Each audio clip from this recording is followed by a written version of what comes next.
The book begins with the Babysitters Club watching black and white shorts at the library, which is a perfectly normal thing that teenagers do all the time. Most of the shorts contain slapstick jokes, which leads to this scene.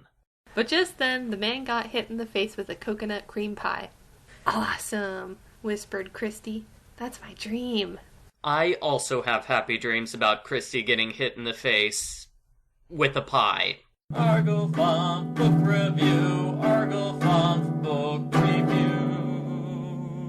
The Babysitters Club gets a new client, Betsy Sobak. Claudia thinks it's weird the Sobaks called them, because they usually have other babysitters. I think it's weird that there are other babysitters in Stony Brook. I thought Christy ran them all out of town. The other babysitters have stopped watching Betsy because she is a wild practical joker. Betsy puts a fake fly in Claudia's juice. She gives her a dribble cup and fake gum. Betsy's final trick is to have Claudia use a broken swing. This crosses the border from practical joke to attempted murder. The swing's chain snaps partway through. Claudia falls down and breaks her leg. Claudia sends Betsy to call 911, the parents, and the Babysitters Club. Claudia doesn't call her own parents because, well, the Babysitters Club is more important. I was impressed at how well Claudia handled herself in this emergency situation.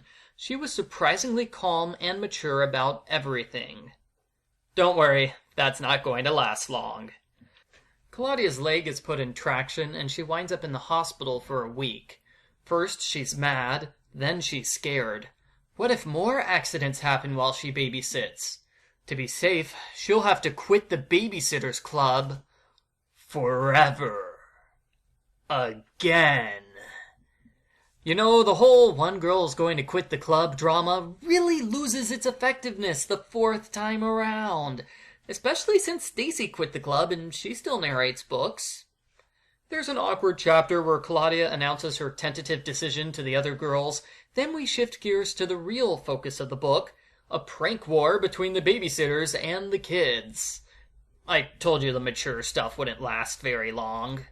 Mallory's family was inspired by the slapstick movie at the start of the book, so they've been playing practical jokes on her left and right. Mallory decides to use all of their jokes on Betsy Sobak. Yes, the Babysitters Club is still sitting for Betsy, even though she almost killed Claudia.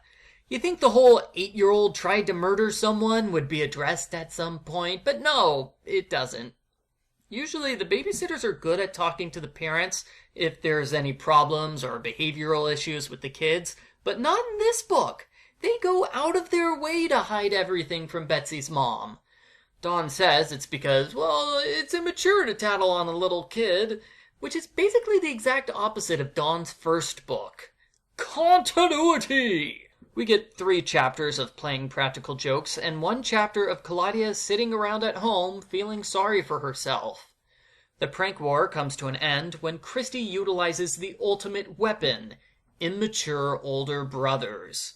Christy's brother Sam gives her some good pranks for the movie theater, including switching rows when the other person goes to the bathroom and putting a bloody thumb in the popcorn.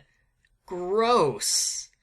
Betsy is humiliated in front of her classmates and she swears off pranks forever. The Babysitters Club, publicly shaming children to make them behave.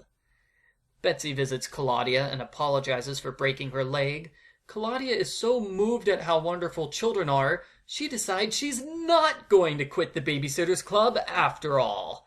Aw, how sweet. So, everything is better between Claudia and Betsy, except for the huge hospital bill and weeks of physical therapy. I really hope Betsy's parents are paying for that. The end. Post-book follow-up. Starting with book 17, we've been getting 2 recap chapters per book. The first chapter explains who all the girls are, and the second chapter explains how the club works. I was hoping this would be a one-time thing, but it's starting to look like 2 chapters of recap will become a permanent staple of the series. Is this going to continue? Every 17 books they add an extra chapter of recap? If they do that, I'll be able to zoom through the later books in the series like that. The best part of this book are the scenes with Claudia and her grandmother, Mimi. They're very nice and heartfelt, and it really adds to the emotion of everything. I'm told the next Claudia book focuses exclusively on Mimi, so maybe Anne Martin was setting up for it. And the sad goodbye? I have a bad feeling about this.